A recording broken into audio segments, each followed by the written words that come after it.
Halo semuanya, saya di sini akan memberikan tutorial bagaimana cara fotografi dan editing.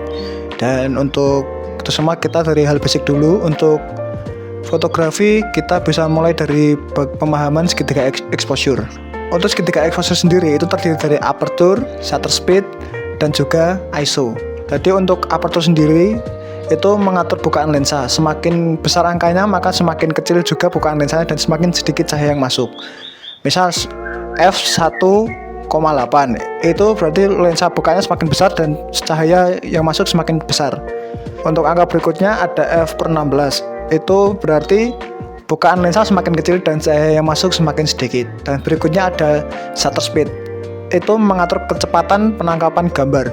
Semakin tinggi shutter speednya maka gambar dihasilkan akan menjadi blur, dan jika semakin kecil angkanya maka gambar dihasilkan akan cepat tertangkap. Untuk yang terakhir tuh ada ISO. ISO sendiri mengatur sensitivitas sensor kamera terhadap cahaya.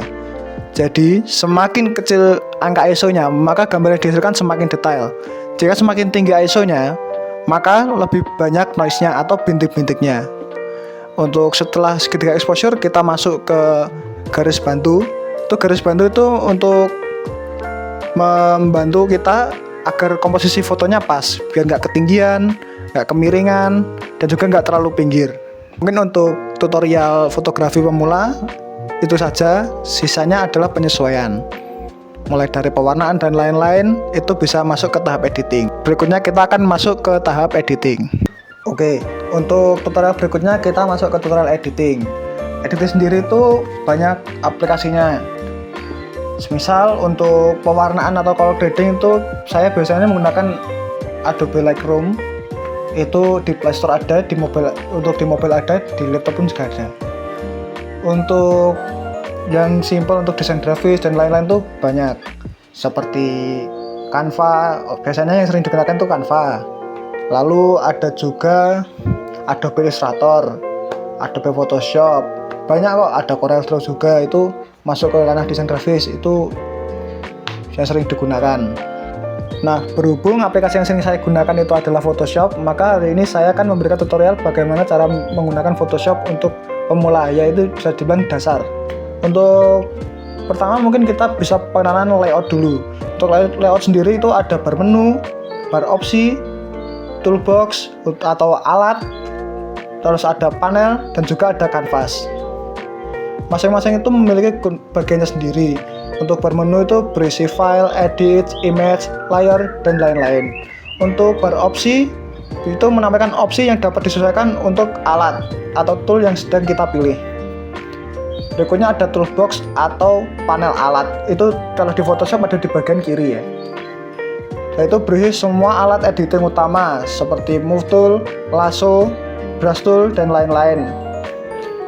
Untuk berikutnya ada panel paling kanan itu biasanya berisi layer, panel layer, history, color, adjustment, dan lain-lain.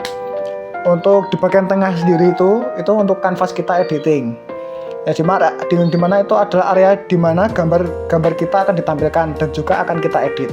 Berikutnya kita akan memahami konsep kunci yang pertama itu layer atau lapisan. Layer sendiri adalah konsep yang paling penting dalam Photoshop. Nah, untuk layer apa sih itu layer? Layer itu bayangan layer sebagai lembaran transparan yang ditumpuk di atas satu sama lain. Setiap elemen seperti gambar, teks, efek ditempatkan pada layer yang terpisah. Untuk berikutnya itu ada layer background. Layer background itu biasanya terdapat di paling bawah ya guys. Biasanya berisi gambar asli. Ini sering dikunci, jadi nggak bisa diapa-apain. Berikutnya kita bisa memahami tentang tool-tool itu sendiri atau alat-alatnya.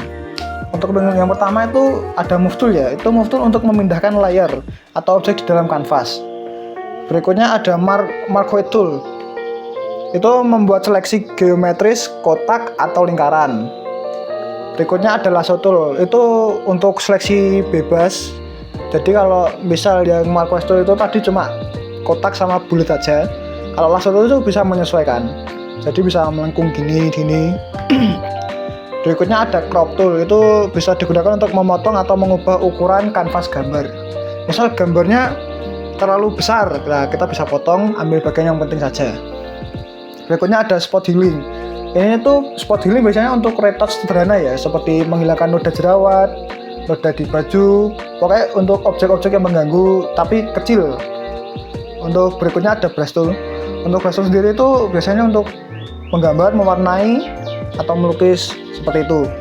Berikutnya ada eraser tool, itu untuk menghapus pixel pada layar ya guys ya. Nah berikutnya itu ada type tool. Type tool itu untuk kita memasukkan teks, ketikan, dan lain. Nah itu melalui type tool. Berikutnya ada zoom. Zoom ini untuk mendekatkan gambar, untuk memperbesar, untuk kita melihat detailnya agar lebih, wah ini kurang ini. Nah itu fungsinya. Mungkin untuk teknik editing dasar, penyesuaian dasar basic adjustment, kita bisa main di brightness, kontras, level, hue saturation, atau kurva. Itu untuk pewarnaan gambar itu sendiri. Misal, wah cahayanya kelebihan, cahayanya kurang, dan pewarnaannya kurang. Lah itu mainnya di situ. Itu untuk di Photoshop basicnya ada. Kalau ingin lebih lengkapnya itu bisa di Adobe Lightroom seperti itu. Berikutnya ada crop dan resizing. Ya ini crop resizing ini kita kembali ke tool yang crop tadi, itu untuk misal gambarnya kebesaran. Nah kita potong, kita ambil yang penting saja, yang mau kita edit aja lebih tepatnya. Untuk berikutnya ada retouching sederhana ya, seperti saya bilang tadi. Kita bisa menggunakan spot healing brush tool, itu untuk menghilangkan jerawat, noda, atau objek kecil yang mengganggu. Nah itu sangat berguna. Mungkin tutorialnya itu saja untuk editing dan juga fotografi. Sekian, terima kasih. Wassalamualaikum warahmatullahi wabarakatuh.